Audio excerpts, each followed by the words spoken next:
पढ़ाता था, उस व्यक्ति ने कहा कि 250 रुपए फीस ली और कहा राजयोग नहीं है, मुझे उस दिन लगा अब तो राजयोग बना के दिखाना है।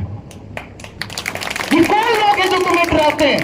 कौन लोग हैं जो तुम्हें गिराने की कोशिश करते हो और तुम गिर जाते हो, सत्य मान लेते हो? उस बच्चे की डिप्रेशन की दवाइयां चल रही थी 4 दिन में। मैंने कहा तू 100% नौकरी लगेगा, ये दवाइयां छोड़, उस नेगेटिव एनवायरनमेंट से बाहर निकल। हम जो करना चाहिए वो तो कर नहीं रहे हैं।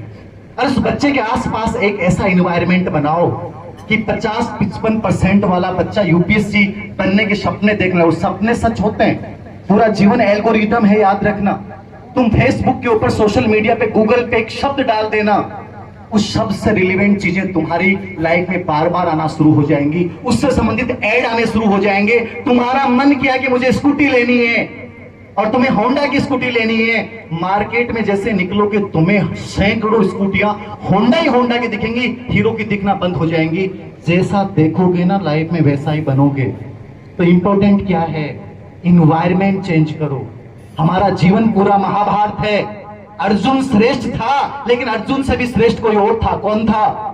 कौन था अर्जुन से श्रेष्ठ? कर्ण जैसा योद्धा कोई नहीं था। क्यों हार गया कर्ण? क्यों हार गया कर्ण भाई? कर्ण जैसा तो योद्धा कोई था ही नहीं। अर्जुन कुछ नहीं था कर्ण के सामने, लेकिन अर्जुन के साथ भगवान श्री कृष्ण थे, एक मल्टी डायमेंशनल पर्सनैलिटी, जिन्होंने हर पल कहा तुम करोगे, तुम जीतोगे, मैं हूं ना तुम्हारे साथ, क्यों नहीं करोगे तुम? और कर्ण के साथ था सारथी शल्य, पांडवों का मामा। उद्देश्य था कर्ण के मनोबल को इतना गिरा दो कि वो अपने आत्मबल को भूल जाए। और यही तो हुआ, यही तो हम लोग कर रहे हैं। हमें करना यह है कि बच्चों के आत्मबल को स्ट्रांग बनाना है, बच्चों को वो प्रक्रिया समझानी है, बच्चों को वो वातावरण देना है जहां से वो वास्तव में अंकुरण बनके एक वटवृक्ष बनेगा और उस वटवृक्ष की छांव में आने वाली पीढ़ियां प्राउड करेंगी। ये हम नहीं सिखाना चाह रहे। हम केवल डराते हैं, हम अतीत की बातें करते हैं। हमारा गौरव कुछ नहीं है। मैं कह रहा हूं गौरव ये बनेगा जिस दिन अपने वर्तमान में बच्चों को आपने पूरा व्यस्त कर दिया। पूरा वर्तमान जीने दो और कंप्लीटली उसमें जीने दो।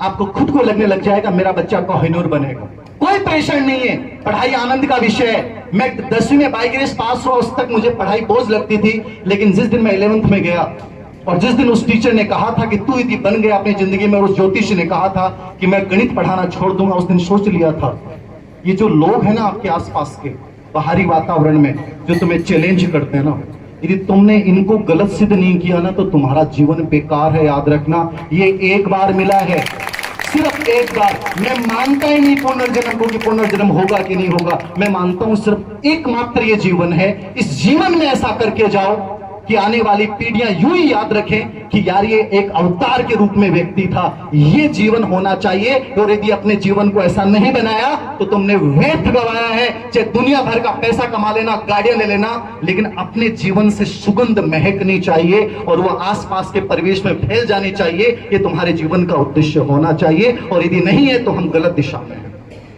मैं यहां बैठे जो बच्चे जो एकदम युवा है, जो सिलेक्टेड होके आए हैं, जो 12वीं में बहुत अच्छी परसेंटेज के साथ आए हैं। एक वो बच्ची आई है यहाँ सिंघाना से 96 साइंस में, सुबह से फोन कर रही थी। नहीं आई क्या वो बच्ची? आई है, वेरी गुड। वो बच्ची बड़ी बेचैन थी कि सर मुझे जाना है, पता नहीं मेरे पास मेरे नंबर कहां से मिले इसको, कि सर आपका नाम सुना है, आप आ रहे हो। अब ऐसे बच्चे 96% है साइंस की, इससे भी ज्यादा परसेंटेज वाली बच्ची पायल है, क्या नाम बताओ?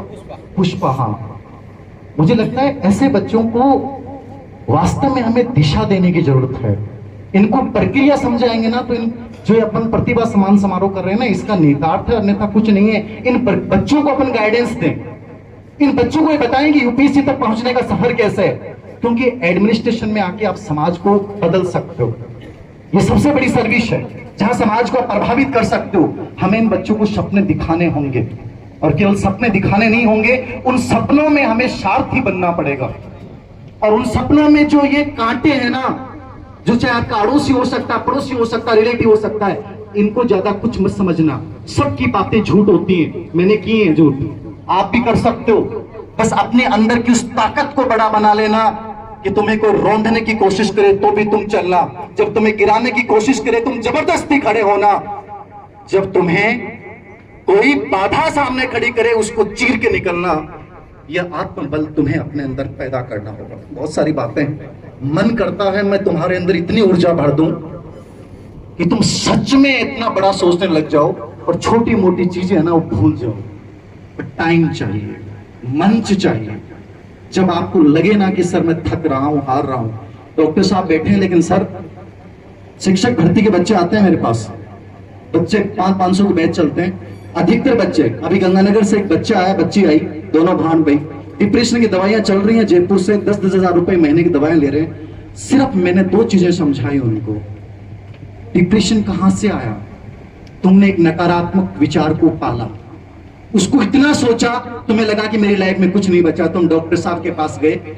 आजकल के डॉक्टर, हो सकता है डॉक्टर साहब को बुरा लगे, आपका नाम बहुत बड़ा है, हमें प्राउड भी होता है कि गुजर समाज से कोई CHMO है। मैं सच बोल रहा हूं, बहुत बार धंधा सा लगता है।